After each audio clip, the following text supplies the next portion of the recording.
Hi everyone! For our project, we designed and analyzed the Geneva Mechanism Driven Assembly and Manufacturing Assistance Table. Our goal for this project was to design, fabricate, and analyze the Geneva mechanism that would rotate our tabletop. Here is our Geneva Mechanism Driven Manufacturing Assistance Table in action. As you can see from this animation, a driver gear is driven at a constant velocity while the wooden table only rotates intermittently. This allows a manufacturing line assembly worker to access multiple parts without having to reach long distances and run the risk of knocking over fragile assembly components.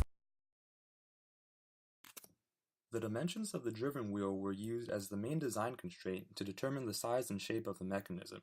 Here are the dimensions and equations referenced to calculate these values. Both the driven wheel, as shown here, and the driver wheel were designed for ease of 3D printing manufacturability for our prototype. The use of flat surfaces and no overhanging geometry would also allow for both the driven and driver wheel to be easily manufactured on any 3-axis CNC machine, if necessary. The driver part of the mechanism included a serrated edge for ease of manual rotation axis and a shout-out center for light weighting and manufacturing time reduction purposes.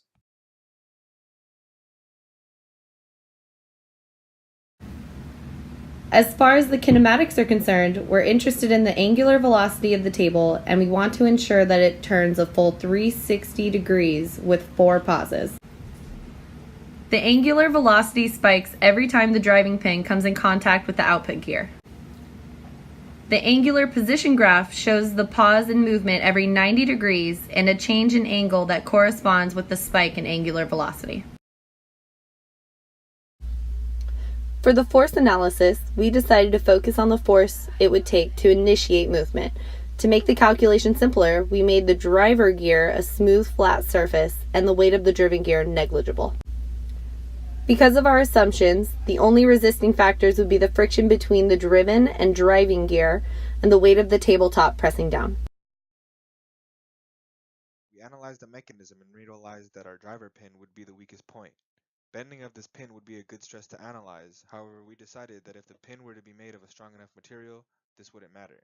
We decided to look at bearing stress because deformation of the output gear by the pin would cause irregular movement. Since bearing stress is analyzed, we need to see the effective area of the pin. We think the force of this pin during lockup should be the force of a human hand, which is around 100 newtons. We need to see if the pin is going to have a close fit or a clearance fit on the bearing. If it's a clearance fit, we can increase the tolerancing of our machining and cut costs. I got the bearing stress for a close fit to be equal to 1.03 megapascals and the bearing stress for a clearance fit to be 1.32 megapascals. After doing the calculations, I got a high factor of safeties for different materials.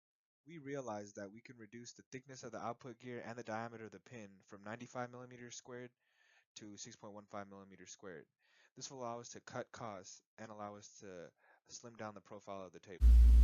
The most important things we learned were how to design a force-stop Geneva mechanism and how to apply the skills we learned in ME 154 in previous classes to designs that didn't include traditional links.